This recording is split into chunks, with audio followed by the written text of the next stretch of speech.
Bad things are going to happen in life. What makes or breaks us is how we respond to them. We can't avoid the hard, but we can decide how we respond to the hard. Her name is Beka Shea. Work with leaders, with leadership teams. I know you as the queen of productivity. All of this is so exciting. The presentation I do, I call it Communicate to Win, with the tagline of Sharks, Sunshines, and Shepherds. Sharks, those are your aggressive, forward-thinking, strategic. This is gold information for everyone who has a team or everyone who thinks of hiring or bringing someone on board.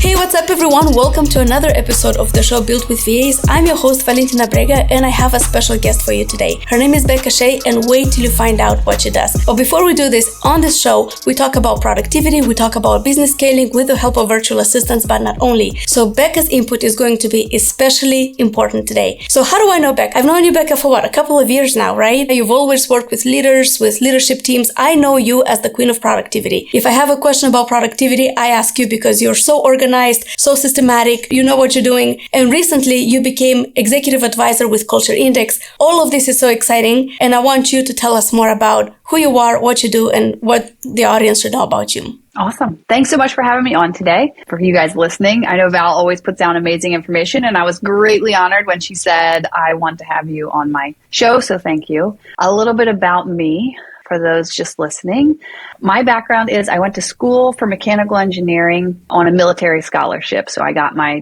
degree. I spent 4 years in the Navy. I was on an aircraft carrier. And during that time, I also got my master's degree in mechanical engineering. Then I went out and I did actual mechanical engineering in the energy efficiency space for about 7 years before I started my own business. And what I have realized now looking back, you can see the themes in hindsight, right, of your life, but there are a couple of standout moments when I look at that journey. The first is that I have always been a student of leadership and very passionate about it, and the military gave me the opportunity to see both the absolute best and the worst in leaders. And the military is very intentional about teaching leadership to people because their workforce is predominantly 18-year-old boys.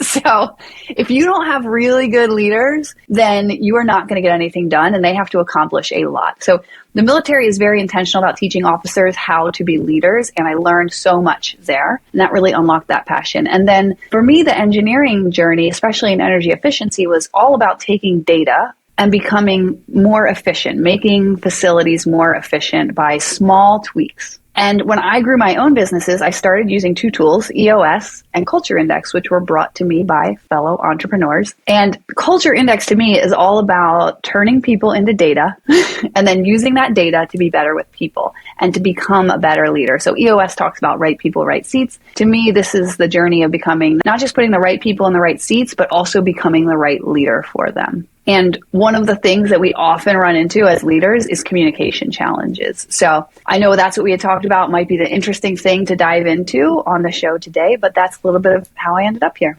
I love it. So EOS stands for Entrepreneurial Operating System, and this is one of the systems that a business can operate on. And it talks about people, meetings, what else does it address? People, processes, and technology, I think are the systems. Are the right. stools, yeah. Right. And then Culture Index, you mentioned that. What does that do? It really drills down on the right people, right seats. So it uses behavioral analytics, which is the science of basically psychology and math get together and have a baby. Science called psychometric. Most personality tools out there are based somewhere on this science. And Culture Index, I think, does a really good job of just getting to the heart of, hey, we can have this data, we can know what our personalities are, but how do we actually use this data to improve productivity in a business? Can I share one of my favorite stats with you? Absolutely. Gallup every year will go through and do this study about the workforce and number of employees that are actively engaged, that are disengaged, and that are actively disengaged. About 20%, and I think these are the global numbers, but about 20% are actively engaged. These are your most productive people. They show up to work, they're fired up, they're excited, they hit their goals and then some. Then you've got your disengaged. These people come to work for a paycheck. That's about 60% of your population or your workforce. And then you've got 20% who are actively disengaged. Those are your terrorists. Those are the people who are actively sabotaging your organization. What we really focus on here is how do we take this data and Harvard Business Review has shown that your actively engaged people are about 20% more productive than the rest of your workforce, which if you just do a mental check on that, you know it's true that 2 out of 10 people in your organization produce way more than the other people. And so what we do is we try to figure out, using this math and the science, how do we move more people from the disengaged to the engaged? And how do we teach you as a leader to get rid of the actively disengaged people? So that's a little bit behind the behavioral analytics world. Is there a way to understand what behavior patterns or what categories people fall in besides, how do you know they show up just for the paycheck? What are you looking at? How do you understand who's who? Aside from your gut, right? Aside from your gut, yes. Yeah, right. So that's one of the things you can pull out with the data. And what we look at is really aligning people's main motivation. So there's 3, Harvard again has shown in studies that there are 3 main motivational traits. And what happens to us as leaders is that we tend, not just as leaders, humans, the human response is to say, I think I'm going to treat other people the way I want to be treated, right? That's the golden rule. And then what we say is, well, we want to use the platinum rule, which is not treat people like we want to be treated, but treat people like they want to be treated. And that starts with knowing what their main motivational trait is and how do we approach them based on that. Not what our trait is, but what's theirs. And there are 3 of them. And what we often talk about is how do we leverage these to get more productivity by being better communicators. What are the 3 motivators? Money has got to be one of them. Oh, yeah. So I like to say I will come speak in groups and to different organizations. And the presentation I do, I call it Communicate to Win, with the tagline of sharks, sunshines, and shepherds. And this is unique to me. I was just trying to think of a way that it would stick with people afterwards so that they could quickly relate to this and very quickly enter into a conversation and make some decisions about how to best communicate with this other person. So sharks, those are your, like the word says, aggressive, forward-thinking, strategic, kind of solo, like, I want to serve my goals. I have things that I want to hit, and everything that I do is going to serve however I have defined winning. Now, winning can be different for them, but a lot of the time, sharks are motivated by money. Not because they need money, but because money is a great scoreboard. Like, they can say empirically, I make more money than most of the population, therefore I am winning more than most of the population. It's not that they need it. It's just a really good scoreboard. So that's the first one. Sunshines, they're the second motivation. These people are motivated by strong relationships. And for them, that is where their motivations are going to come from. So really getting to know people on a deep level, feeling like they care about you and you care about them is super important. And so your sunshines, if your sharks are going to come in and they're going to be the people who they're always living in the future. They're just thinking like, where are we going? I don't really care what has to get done today. Today is an annoyance. The sunshines come in and they think, what's the vibe here? How does this place feel? How do our customers feel? How do our people feel? Are we building strong relationships? And they're going to be the people who tend to talk a little bit more because that's how you connect with people, is you gather information, right? And then finally, you have your shepherds. And the shepherds are the people who are trying to protect and to de-risk situations. The people who are driven by high quality and perfection, knowledge, details, all that good stuff.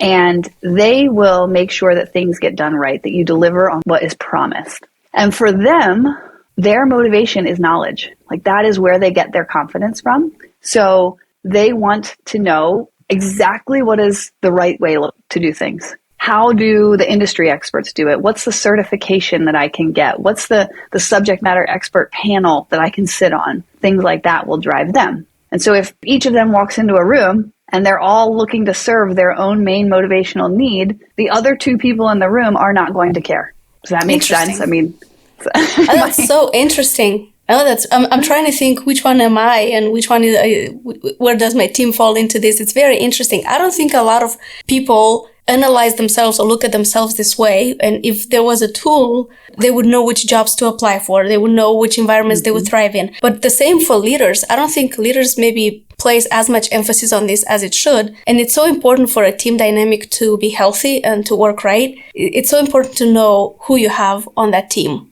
Right. I can give you a perfect example from some client conversations I had this week. I have a leader who is a shepherd. And by the way, all three of these motivational traits can build successful companies. Their companies are going to look different though, and they're going to tend to be in different kinds of industries. Your sunshines tend to lead experience type companies where they're delivering a feeling.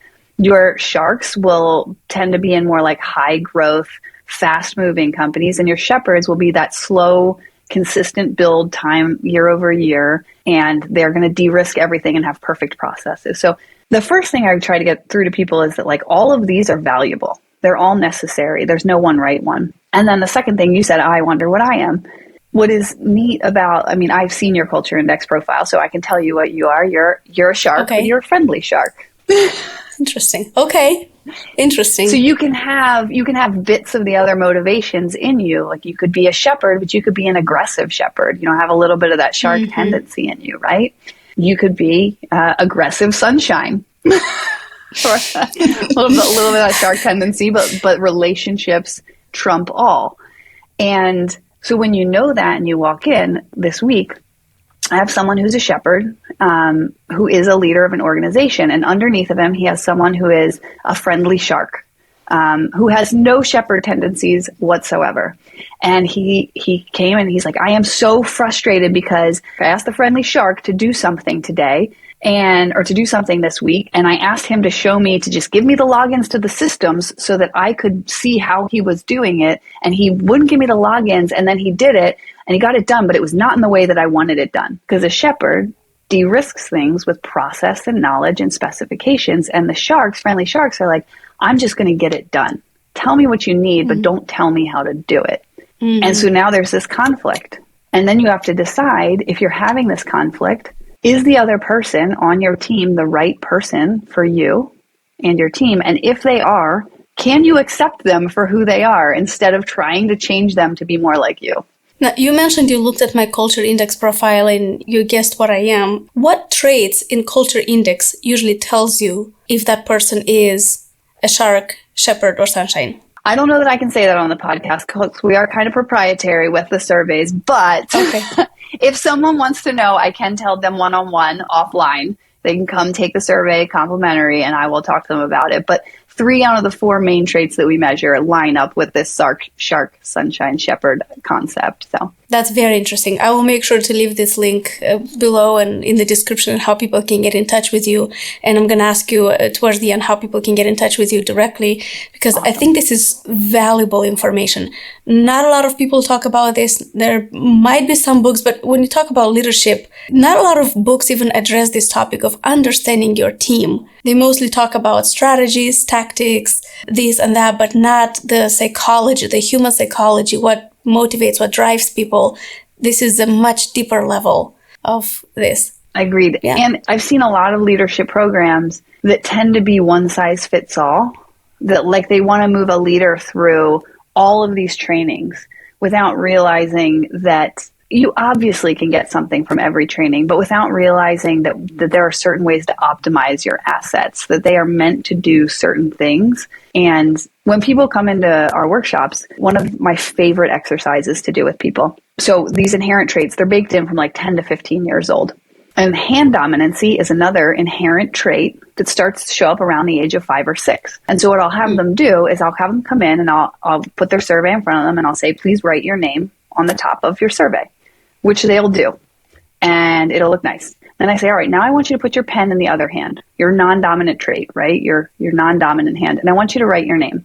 And they can write it. It is legible. I walk around. I usually make jokes about whoever has the worst handwriting, but inevitably one name to the other, the one in the dominant hand, the work is quality work. They were able to do it quickly, and it didn't really require much mental effort. Then when they put their pen in their other hand, it takes them longer to do it. It doesn't look as good, and they had to think really hard in order to accomplish it. So when people say like, I don't love the idea that I have inherent traits and I can't do other jobs, like you're pigeonholing me, I'm saying no, but that's like asking you to come to work and write with your non-dominant hand. Can you do it? Could I read their names? Yes. But why not let them do jobs where they get to write with their dominant hand? So true. So good. I like how you said that we start seeing those traits around 5-6-year-old. I have a 7-year-old and she is fire. She's if this is right? if this is setting the expectation for what's about to come, then I gotta brace myself. That's so interesting. So interesting. Yeah. Okay. Is culture an important aspect of personality? And could the same analysis be applied to anyone from anywhere? Like, for example, I know you work with virtual assistants. We work with virtual assistants. They're from all over the world. Did you apply the same principles to people from other countries? Did you see any differences? Does it matter? Oh, that's a great question. So I had a virtual assistant. She was amazing. She helped me in my last full-time role. I had her doing things like checking my email, cleaning out my inbox, making sure I was responding to the most important things, helping me follow up on stuff. Game changer, by the way. So that's a plug for getting a VA. But she was from the Philippines, and I used Culture Index to hire her, and I knew what I wanted. And what I found interesting was there was this overlay of cultural norms on top of who she was. So when I read her survey back to her and I said, hey, you took this Culture Index survey, I'd like to read it to you and just get your input and see if you believe that it accurately represents who you are. And she said, sure. And she said, yep, that is 100% me. That's a little bit scary how you know so much about me from taking a survey, but that's who I am. And I said, great, that's exactly who I need in this role. I need someone who's very detail oriented, who moves quickly, who's good with people and can help me deliver a professional experience via email, but who also is going to follow a process. What I found in working with her, there was this cultural overlay where if you know, many Philippine, especially women, they're very friendly, almost subservient you probably have a better idea, right? The culture is much more of complete helpfulness.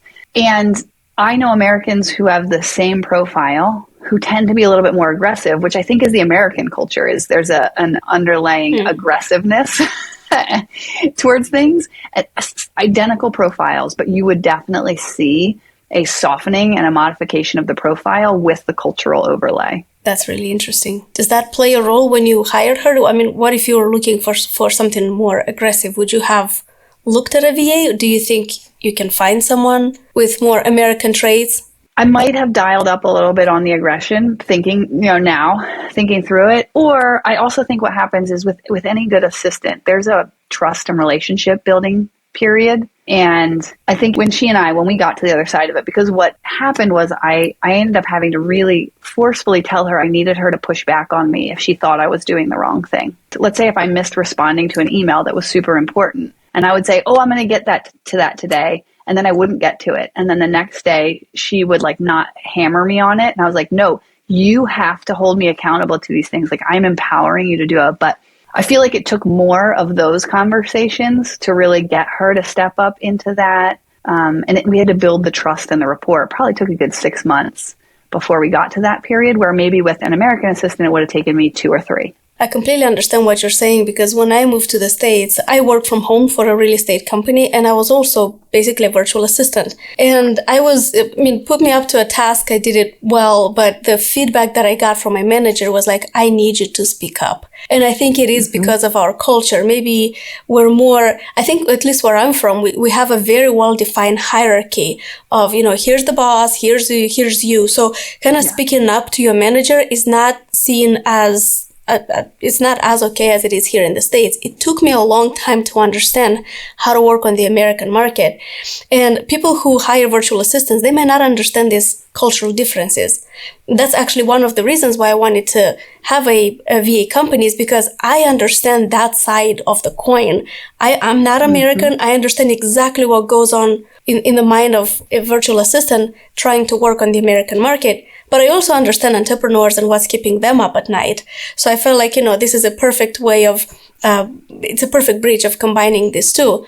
So, and I think it's so interesting when you just said about the culture overlay, because I totally saw myself in this, and I know exactly the struggles I had to go through. And it took me about 6 months to finally be able to speak up.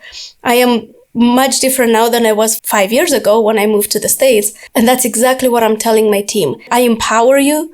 Push back. At this time, by now you're probably much more of an expert in your job than I was when I started out. Push back, tell me, no, this idea is not going to work. This is why. So it is a little bit of work to make your people feel comfortable with that. So I'm so glad you brought it up. Yeah. And the other thing is that we as bosses, entrepreneurs especially, value a little bit of that aggression, that shark side of people. And maybe it is the US entrepreneur market. So I almost feel like sometimes we set up our assistants to fail because we're like, well, they should be standing up to me. They should be telling me if it's not right, or they should be giving me ideas for improvements. Whereas someone who's who's a shepherd, that's their main motivational trait, they're going to know when things aren't right, but their other motivations are going to say, but you must know more because you're the boss, right? There's this hierarchy. And so a lot of times what I spend doing with my clients is making them realize how they are perceived by the people they lead. And one of the things we do is we talk about, probably one of the most impactful things in our workshop is we put the main 4 primary traits, we put them on the map, and we talk about, they fall into 8 quadrants, high or low, 4 traits. And we talk about how it's perceived by the rest of the general population. So if you have this trait that's high, it's hostile. And if you have this trait that's low, it might be perceived as hostile. And then I have them add up how many hostile traits they have. And there's always this moment of shock where people are like, I have 3 hostile traits. And they're like, but I'm not hostile. It's like, but you are perceived by other people that way. And so when you communicate with them, they don't want to get into a fight. So they're just going to say, okay, boss, whatever you need.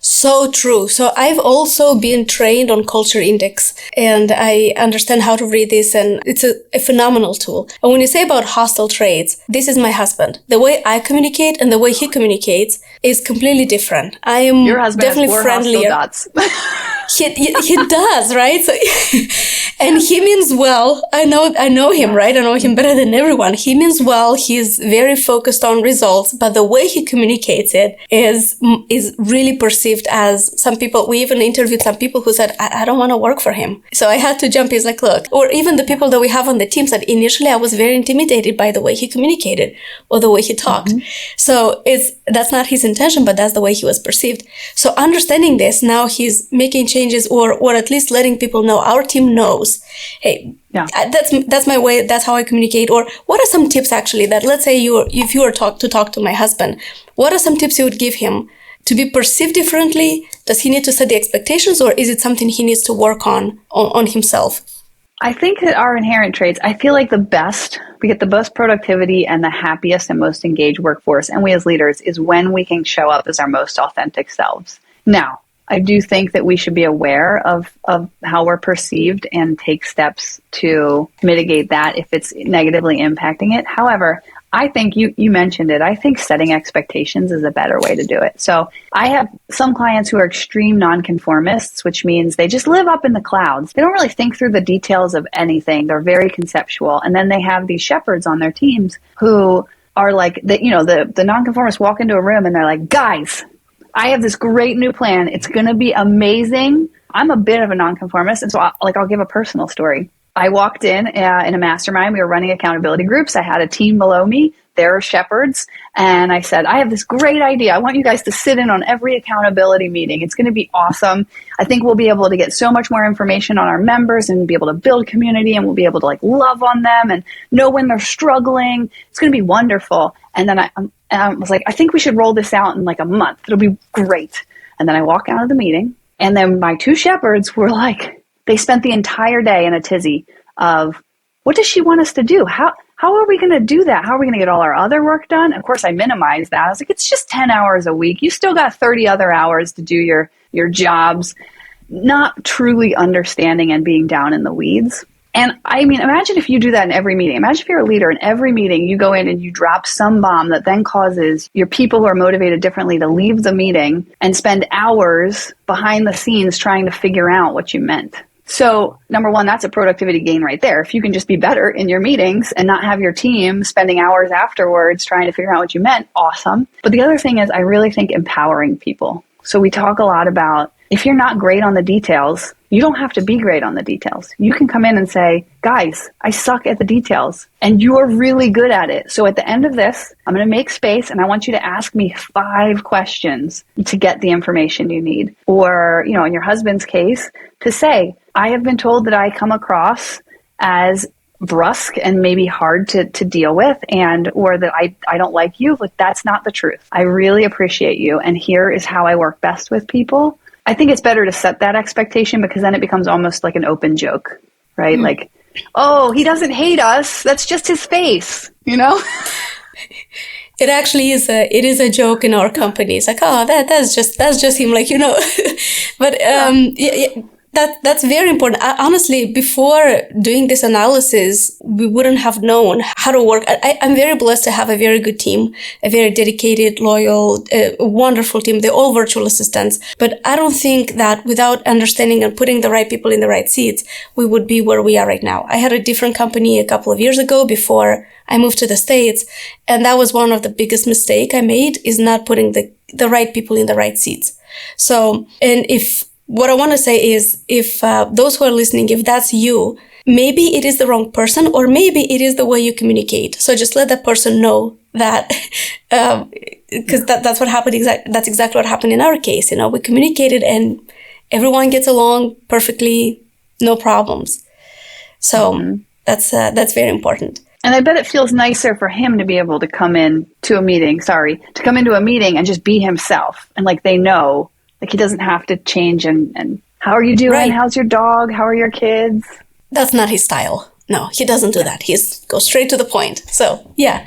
I just had a quick question. How do you communicate with your team? How do you personally, Beka, what is something that is important to you when you talk to your team? So right now I have an executive assistant and he's phenomenal. And I know that I'm always going to undercommunicate details. So I try as much as possible to slow myself down and get really down in the weeds of things. And there's some tools that you can do to be better with that, right? So like, if you're building a process, actually map it out, or just verbally process it, make a Loom video or create a Word document.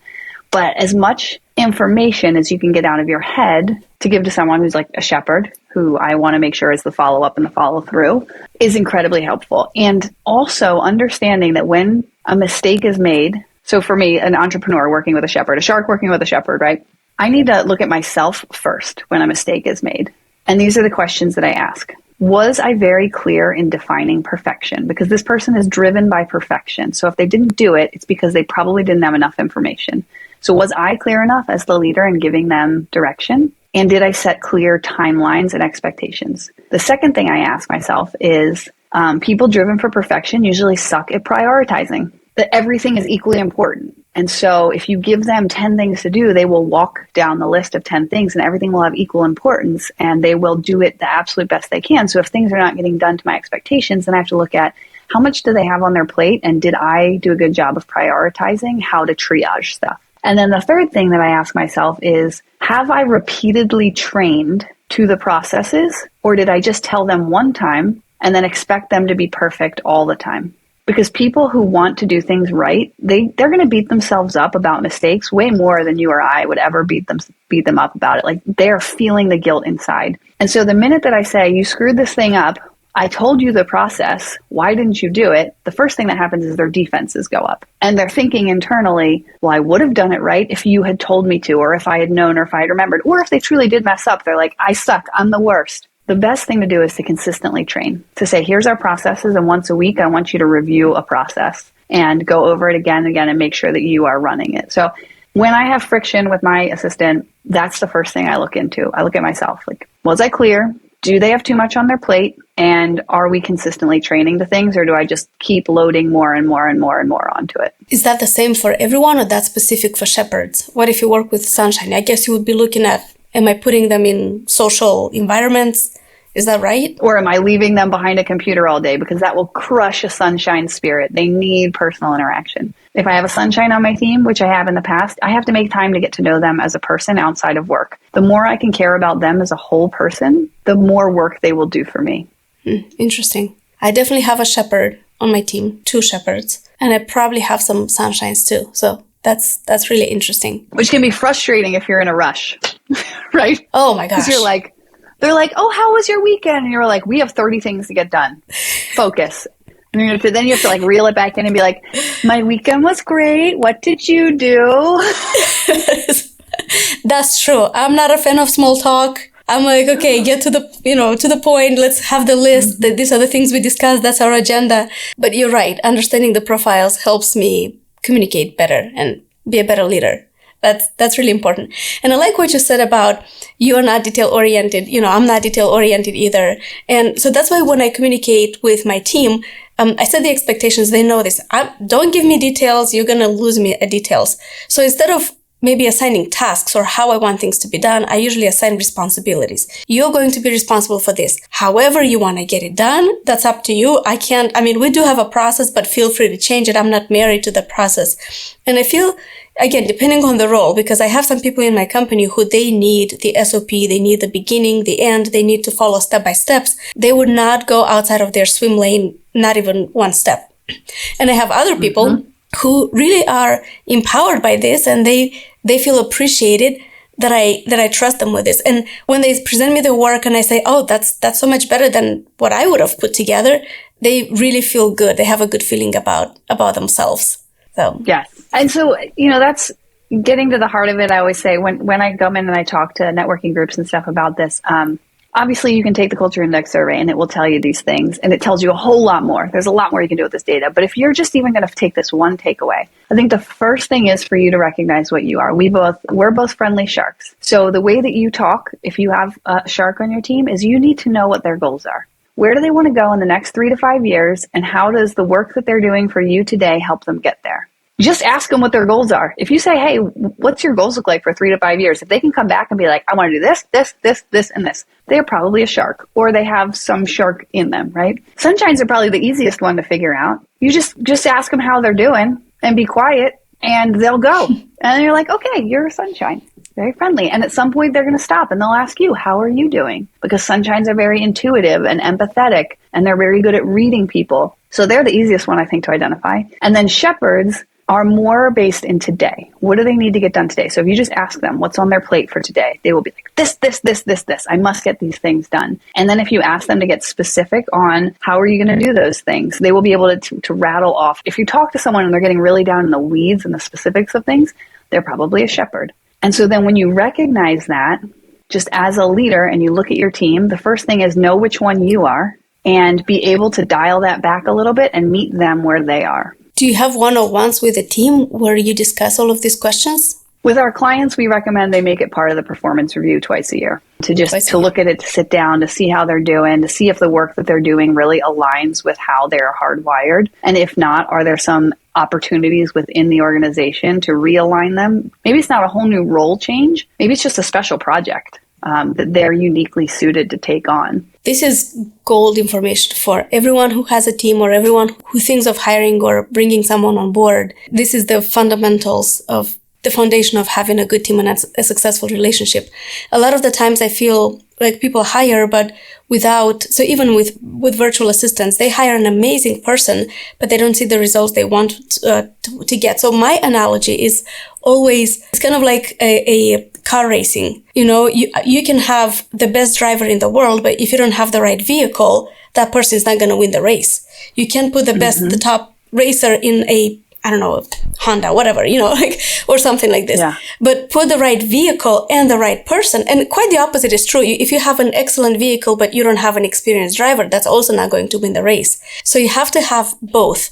You have to have a very good understanding of who you are, what you want, and also just what the whole situation, look at it as a whole, the vehicle. Yes. People will come to us at Culture Index, and the first thing, people come to us for hiring, and hiring is actually only a tiny piece of what we do. And they're like, I need the best ops director. I need the best integrator. I need the best sales director. And I'm like, great, who's going to lead that person? Because we can use this information to get you a 10 out of 10 and higher. But if you put them under a bad boss, they're not going to perform and they're going to leave. So we have to teach your leaders how to lead.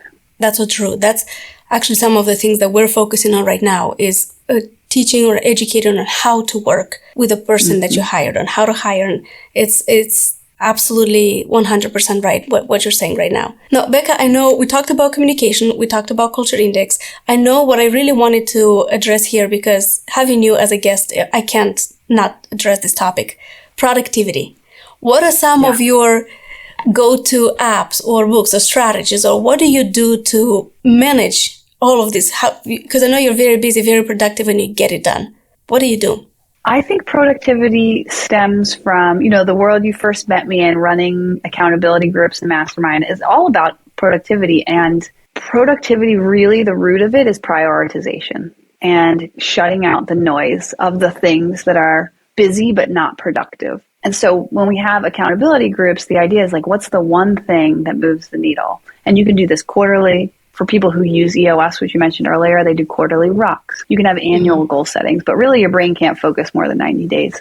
I'm at the point now where I set a very clear annual goal. So just personally for me, I spend a lot of time figuring out what my unique superpowers are and where my passion lies. We talked about culture index. It doesn't measure passion and it doesn't measure moral compass. And so I can find someone who has the exact same profile, but if their passions are in different places, then you're going to see different results. And so for me, I went on a journey of, I know how I work, I know what my traits are, but where is my passion? And I found along the way that I kept getting distracted by, maybe I'll do this, maybe I'll do this, maybe I'll do this. And about 2 years ago, I got really clear about what I want my next 10 years to look like. And when I looked at it, I said, I don't want to feel like I'm pulling myself in 1,000 directions anymore. I don't like that version of me. I don't like that. I don't like how I show up as a spouse and as a mother when I overload my plate. So how can I get crystal clear? And I started my Culture Index advising journey. And so this year has been all about just growing that business. And I feel like tons of opportunities keep coming my way and lots of distractions. I almost think it's like the little devil on my shoulder. Someone's like, we should start this business together, or you could come do this and I'll pay you whatever you want. Or like, even some of my clients are like, what would it take to get you to come on board? And I'm like, no, this is where I am. And so having that crystal clear focus has allowed me to be really productive because it helps me block out the other stuff. So right now, my goal is I want to tell people about Culture Index. I want to intrigue them enough that they want to have a 20-minute call with me and find out what their survey says. If they find that to be interesting, then I want to do a demo and review their team with them. And then if they think that's the right fit for them, then they're going to say, I want to be your client. Because I know that that's my process, my weeks are tied to that. So at the beginning of every week, I look at it and I say, okay, my goal is to get people to want to jump on the call with me for 20 minutes. Everything I do this week, all the other stuff is a distraction. So my calendar gets filled first with that and then with other stuff. And at the end of the day, if I look back and I'm like, I had 4 good survey calls and I didn't get done paying my bills or whatever. I give myself some grace around that and I say I did the most important things. But then if that happens 4 days in a row, then Friday I clear my calendar and I do all the admin tests. Right. That was very long-winded, but I hope that answered your question. No, that was very good and very much needed, because you're absolutely right about the distractions. It's like the woman with the red dress in Matrix, right? It's like it's tempting to look. It's new, shiny. It looks great, but that's not where your focus should be. So. Yeah. I think this is a very, very common mistake that a lot of entrepreneurs make. They see the success in other companies and they say, I'm going to replicate what they're doing. And then they see a different company being successful. They say, I'm going to replicate what they're doing. And they don't know that if by staying their course and focusing on what they have in front of them, they can be just as successful. So, for example, I illustrate that and I say, Beka, I'm going to ask you a quick math question. What is 8 plus 2? 10. 10. What is 5 plus 5? 10. What is 12 minus 2? I'm going to get it wrong, man. No, I know. There's no trick. What is 20 divided by 2? 10. 10, right? Exactly. Look, right. There's so many ways to get to the number 10. It's the same with success. It's like there's not one single way that gets you to success or gets you to your desired outcome. The problem is not in the method that you chose. The problem is that you are solving this equation and then, maybe it's 5 plus 5, maybe it's 8 plus 2, maybe it's 20 divided by 2, maybe I'm wrong, maybe 3 plus 7 is not going to equal 10. And then you start doubting and you don't realize that actually if you spend on this journey, you're still going to get to 10. you're still going to get to that success. So the issue is not in what you're doing, but in how focused you are and how strategically you're thinking about your business and what you're doing. So Yes. Yeah, Yes. That's very good. Beka, a couple of questions now towards the end. What are your favorite books, or what books impacted you the most? There's a book called Tribe of Mentors. It's actually sitting on my desk right here by Timothy Ferriss. It's a collection of essays that he sent out the same 11 questions to a bunch of people who are top at their game, like Olympians, Nobel Prize winners, CEOs, and he asked them all the same 10 questions, or maybe it's 11 questions. And it's just a collection of their essays. It is the most inspiring book ever. I will just pick it up and I will just read, because each of the essays is 3 pages, maybe 4 pages long. So I'll just pick it up in the mornings, especially if I'm feeling like I need some motivation or energy, and I'll just read an essay. 2 other ones, I'm looking back here. If you're struggling with your team, The 5 Dysfunctions of a Team is the absolute best. It's a very quick read. It's a parable by Patrick Lencioni. It's amazing. And then if you're struggling personally, like if your business is in a hard time, I recommend The Obstacle is the Way by Ryan Holiday. Fantastic. I have not read The Obstacle is the Way, actually. And the first one sounds very intriguing. What kind of questions do they ask in those essays? If you could have a billboard, what would it say? What would you tell your 20-year-old self? What purchase of $100 or less has most dramatically impacted your life in the last year? I mean, it's very interesting. Some of it's wisdom. What one new practice has dramatically improved your life in the past 5 years? The number of people that say meditation or yoga it led me to start doing meditation, and I now know why they say it. Calms your nervous system, recenters you, gets your cortisol levels down. I've been thinking about this, but I do have some shark tendencies. So I'm like, is it really working, or is it just I just need something tangible now, do it, something bigger. But this is very interesting. So you see results with meditation and. I actually started using this app. It's called the Calm app. The woman's voice who does it is amazing, but she does these like the daily calm. It's 10 minutes, 10-minute meditation. And if you are feeling stressed at all, you do that. And 10 minutes later, you're like, okay, I got this. That's awesome. I love it. If you could say something to your younger self, let's say 10, 20 years ago, what would you say? Bad things are going to happen in life. What makes or breaks us is how we respond to them. We can't avoid the hard, but we can decide how we respond to the hard. Beka, what do you want your legacy to be? I think right now about my parents. They're both around 80. We have an in-law apartment. They live with us. We live separate lives. They're still going strong. My legacy would be to have their life.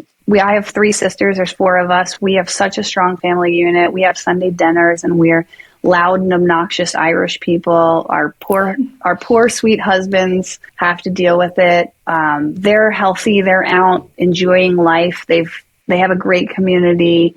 They've got kids and grandkids that love them. They're financially stable. That doesn't stress them out. Like, that to me is, if I can get to 80 and have what they have built, a strong marriage, like I consider that a win. That's life. That's basically what everyone wants in life. They want to, work is important, goals, ambitions, but at the end of the day, you just want that inner peace and to look back at your lives like, it was a good ride. It was a great ride. Yeah. And I love to travel, like you and Andre, I know. I love to travel. So I do like to make money. I want to honestly work because I love the work I do. But I like to make money because I like to travel and have fun experiences along the way. Right. It helps, right? It helps. Yeah. Beka, last question. Where can people find out more about you? How can they get in touch with you? Oh, great question. I work for Culture Index. I have, it's umbrella rolls up under a company called Magnetic Consulting. People can reach me at magneticconsulting.net. They can find out more about me if they're interested in having me speak to one of their groups about this communication, sunshine, sharks, and shepherds. There's a way for them to connect with me there. Beka at magneticconsulting.net. Reach out to me if you're interested in taking your survey. Happy to go through it with you. It helps me meet my goals of 20-minute calls. So please do. Love that. We will make sure to leave all the links below so people have no excuse not knowing how to find you. Beka, I can't tell you what a treat it has been having you here and you imparting your wisdom with us. I really admire you and respect you, and I love everything you're doing. And you are such an inspirational woman, and I want to be like you. So thank you so much for coming here today. Likewise. And the information has been absolutely amazing. Thanks, Beka. Thanks, Val. Appreciate you having me.